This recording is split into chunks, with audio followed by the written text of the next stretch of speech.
Kwentong kababalaghan at kwentong katatakutan ni Mayari.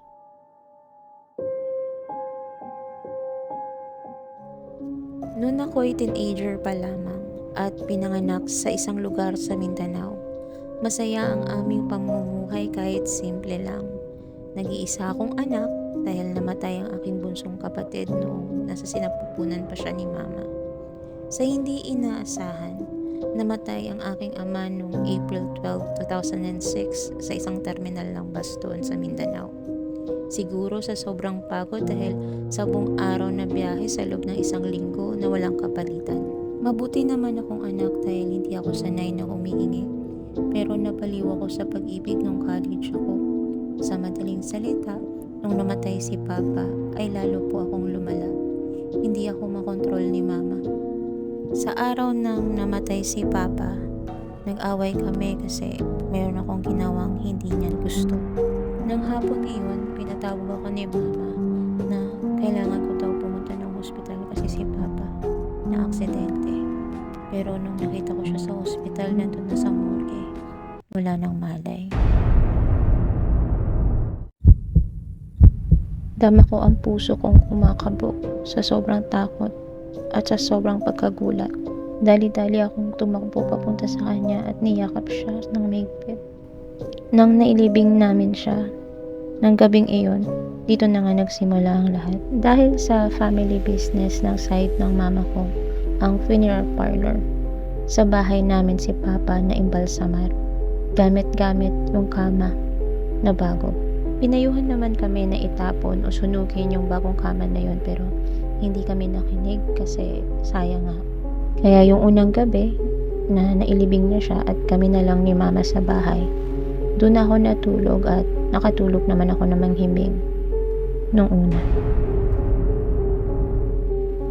Dahil hindi ko inaasahan na doon ko sa kama mararanasan ang panaginip na hindi ko makakalimutan sa tanang buhay ko.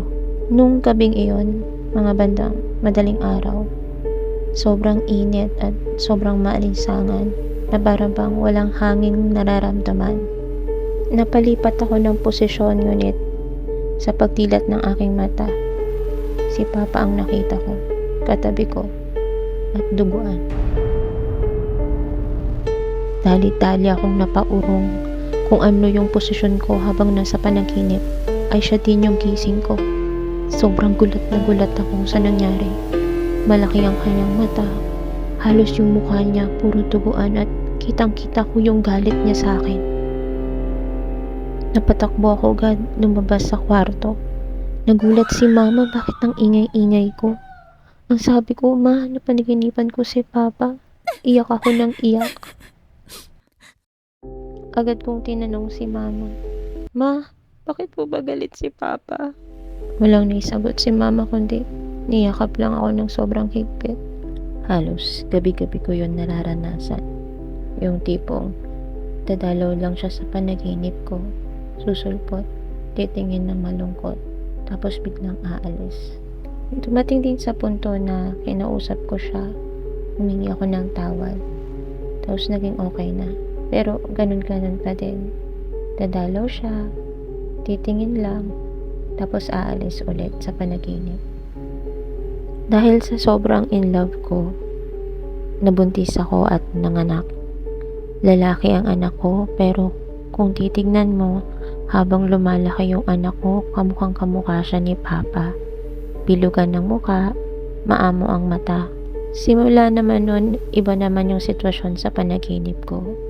Kakausapin na ako ni Papa, mangangamusta siya. Minsan sa panaginip ko, kalong-kalong niya yung anak ko. Minsan naman akap-akap niya ako. Hanggang sa dumating sa punto na napanaginipan ko na naman siya. Parang nagpapaalam na siya. Sabi niya, ang lakas-lakas mo na, kaya ko nang iwan ka. Kaya mo nang tumayo ng sarili mo. Tapos niyakap niya ako at hinalikan sa noo. Tapos bigla na siyang nawala.